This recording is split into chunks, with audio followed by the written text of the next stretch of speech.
Alors, Jérémy, on a dans Panipédarium un grand oiseau qui est amené à devenir un canard, comme les autres canards, et un enfant qui est amené à devenir un chasseur, comme son père.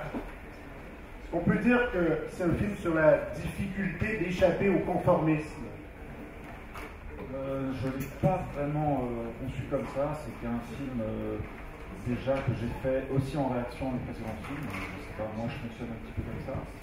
Et au départ, c'était vraiment une volonté de faire un film sur les vocations, sur l'enfance aussi, sur des moments où on n'a pas toutes les clés, où on demande systématiquement d'ajuster une sensibilité qui commence à peine à se construire.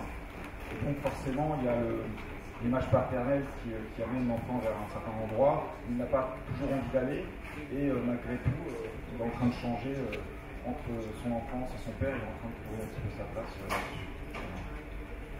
Donc il n'y avait pas, je ne suis pas parti, comme tu l'as dit, sur le sens du film, et plus sur l'évocation d'un sentiment, parce que ça trouvait sa place un petit peu comme ça. Voilà. Quand tu dis, j'ai fait ce film en réaction à mes films précédents, j'aimerais que tu élabores un peu là-dessus. Alors, dans mes précédents films, ils sont basés sur des dispositifs assez simples, avec un concept qui guide un petit peu le scénario. Et dans celui-là, je voulais plus me laisser porter par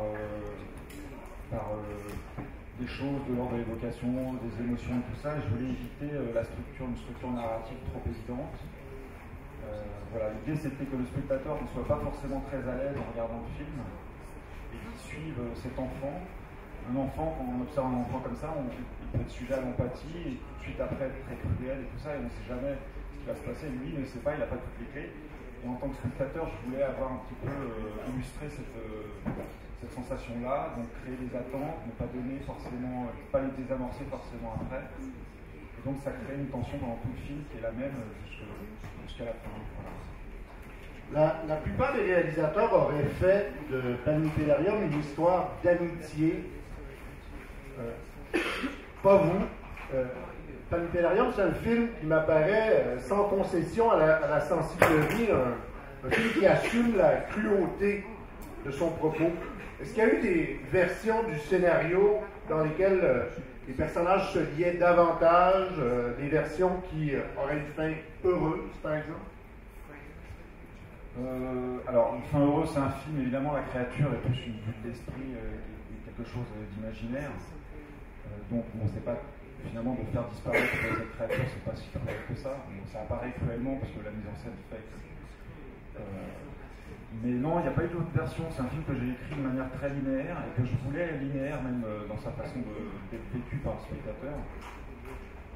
Donc, cette version-là correspond à peu près à la version... de base. Je crois que c'est des choses aussi qui sont liées à mon expérience d'enfant. Je suis allé puiser là-dedans et j'ai essayé de raconter quelque chose sans forcément donner trop de sens à cette relation entre l'enfant et la créature. Parce qu'au début du film, en fait, le spectateur est amené à s'attacher, à être pris d'empathie pour le garçon. Et normalement, très vite, ça bascule à un moment donné pour reporte cette empathie vers la créature. Voilà, donc c'était aussi pour peut-être donner un petit peu d'emphase à la fin là-dessus. D'un film à l'autre, tes personnages semblent toujours avoir un peu de difficulté avec le réel. Est-ce que ça te ressemble? Est-ce que tu es quelqu'un qui a de la difficulté avec le réel? Ça dépend de l'heure, des substances. Non, mais je pense qu'on est tous, j'imagine qu'on a tous, quand on est enfant, un rapport aux choses qui n'est pas forcément évident, on ne comprend pas tout. Et il y avait quelque chose qui m'intéressait, c'est cet imaginaire, la façon dont on peut mélanger l'imaginaire avec le réel. Souvent, dans beaucoup de films où c'est traité, il y a graphiquement un parti pris qui fait que l'imaginaire c'est une intrusion dans le réel, mais qui est presque trop assumée, c'est-à-dire que d'un coup il y a ça c'est l'imaginaire, ça c'est le réel. Et l'idée c'est que c'est peut-être un peu plus compliqué que ça. En fait, l'imaginaire n'existe, contrairement au réel, que parce qu'il est censé disparaître à un moment donné, sinon ça devient vrai. Et donc j'aime bien cette idée qu'il il existe toujours derrière la forêt. En fait, la forêt, dans le film, le plan certainement le plus emblématique du film. Et le plan final, de loin, où il y a la forêt d'un côté, le garçon qui est au milieu d'un champ d'herbe qui se ressemble, et la maison sur la gauche, qui représente peut-être le côté rassurant, les fondations de Châtelet, là où on se refuge. La forêt qui représente plus les côtés vont sortir des choses qu'on ne comprend pas, des plantes de temps en temps ici, et lui navigue, il va chercher des choses de cet endroit-là, il les trimballe dans le film et il les remet peut-être là parce que ça l'arrange. Des questions pour Jérémy Clapin. J'ai vu que dans ton précédent film, l'excellent Skies, tu as reçu plus de 90 prix. Je voulais savoir, je voulais que tu nous dises quelques mots à ce sujet pour les jeunes cinéastes en herbe ici présents. Est-ce que ça change la vie d'un court-métragiste? Qu'est-ce que ça représente tous ces prix? Ça change pour plusieurs aspects. Bon, déjà, ça peut mettre un peu de pression sur ces prochains films, et du coup, ça peut dénaturer notre relation qu'on a avec notre propre travail. On ne sait plus trop si finalement on fait un film. Bon, il y a toujours cette idée de faire toujours plus que le précédent, la surenchère, etc. Et quand on fait des films, j'aime pas être dans cette idée de surenchère. Donc peut-être aussi ce film casse un peu un processus qui ne me plaisait pas trop dans la motivation vraiment pour faire un film. Après, ça change aussi d'avoir des prix, parce que ça rapporte aussi de l'argent. Il y a des festivals qui donnent de l'argent. Et donc ça peut être aussi, on peut même se demander, est-ce qu'on ne ferait pas des films pour des courts-métrages pour essayer d'avoir un prix, essayer d'avoir de l'argent. En fait, c'est complètement, du coup, ça peut, au niveau créatif, c'est pas un moteur en tout cas qui fonctionne avec moi. Ça oblige à voyager. Et ça oblige à voyager, oui, on n'est pas obligé d'y aller, mais c'est vrai que par contre, vas-y, quand on remise des prix, on aime bien être présent. Une autre question?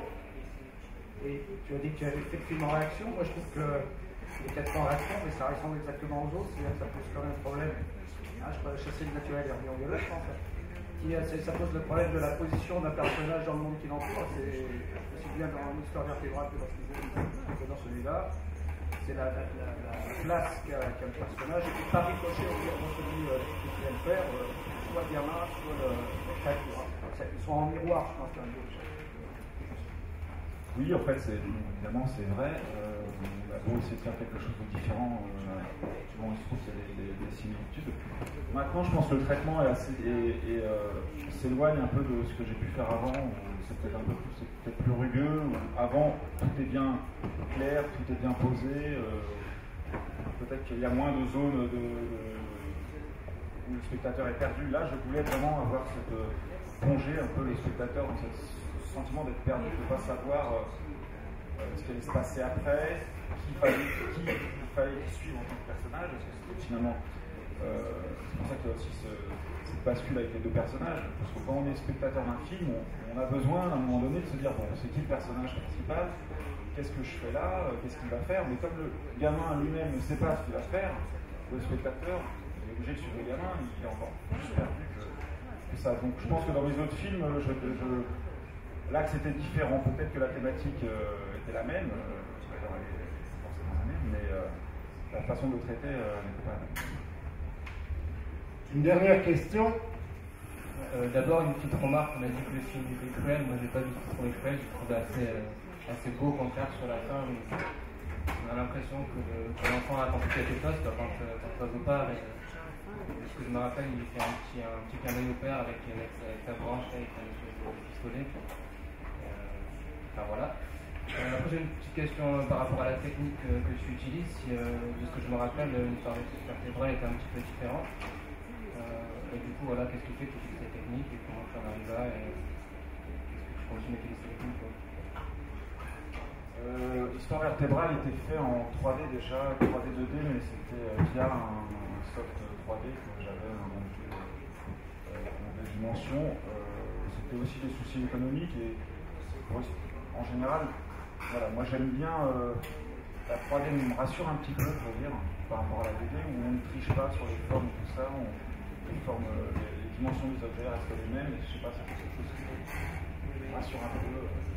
Savoir que le modèle va être bien le même, un peu bien respecté, tout ça. Peut-être que moi je dessine pas suffisamment bien pour respecter mon modèle à chaque fois. Et du coup, passer par la 3D, peut résoudre aussi ce problème. Alors, évidemment, il n'y a pas que ça. Ça apporte par rapport à l'image, la gymnastique n'est pas la même. Maintenant, on a une caméra qui est virtuelle et qui existe. C'est aussi une contrainte parce que finalement, il faut, quelquefois, autant on peut dessiner vite une image, un cadre, tout ça en 2D et en 3D, d'un coup, on a des problèmes qui sont des problèmes physiques, même s'ils sont virtuels, ils sont vraiment. Bon, c'est une technique qui est assez neuve, la 3D, mais qui reste encore à explorer. Et je pense qu'il y a plein de solutions à travers ça. C'est ça aussi qui m'intéresse. Jérémy Clapin, merci.